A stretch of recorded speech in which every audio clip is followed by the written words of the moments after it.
So here's a quick video of a 260B backhoe that was attached to a 1025R. If you look at other videos, you can see the ground is perfect soil. There's no rocks. It's almost like it's been manicured soil just for the video.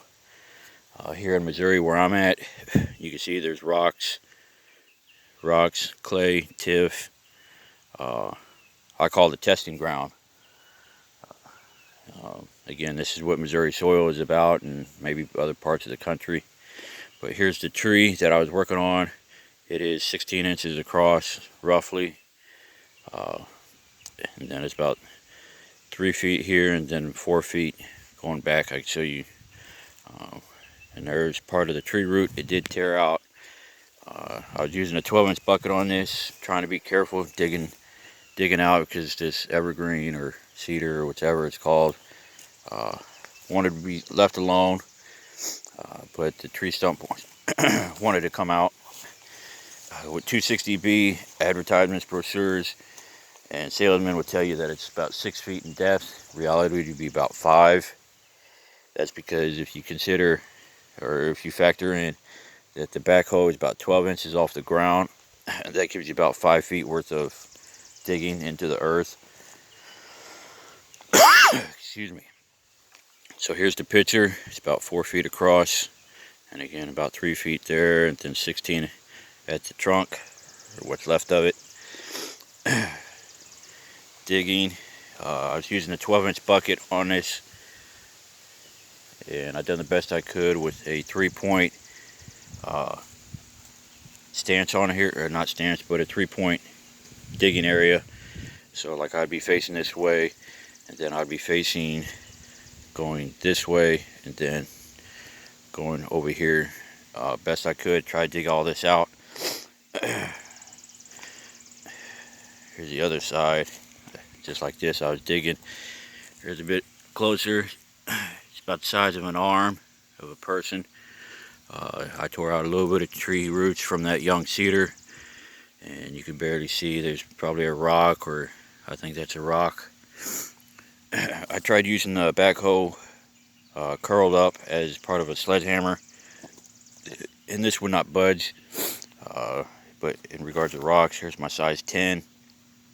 So it's about the size of a melon or cantaloupe that the backhoe was digging out. And I pulled about 2 cubic yards of rock, basically rock, and clay out of here. So that's something to keep in mind when you're digging out tree stumps, is you got a lot of material that you're going to have to relocate for the time being.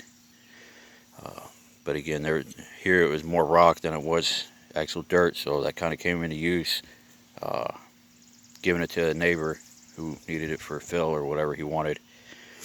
But anyways, here is the backhoe doing the best it could.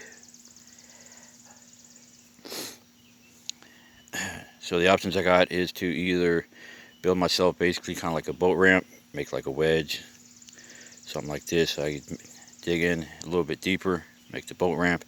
I could dig in a little bit deeper, or go get bigger machinery. And the third option would be basically get diesel and kerosene and some tree stump killer and set this on fire, which is probably what I'd do. But for something of this size, it took about 3 hours to dig around, and I never did get to the bottom of the root ball, like to the actual underside. But it's just, I try to keep this quick as possible, and it never works out. But again, it's 16, it's about 3, and then about 4 feet of a tree roots, root ball. There's clay, rock. This is not a perfect soil condition, what you'd see on any other video about using the 260B backhoe, 1025R, tree stumps. This is what I call the testing grounds for any equipment. If you got any questions, feel free to leave me a comment. I do have a rototiller that I just got, which I will probably destroy in another video. But if you got any questions, comments, concerns, or anything else that I can answer for you using the 260B or this tree stump in this matter, feel free to leave a comment and I will get back to you.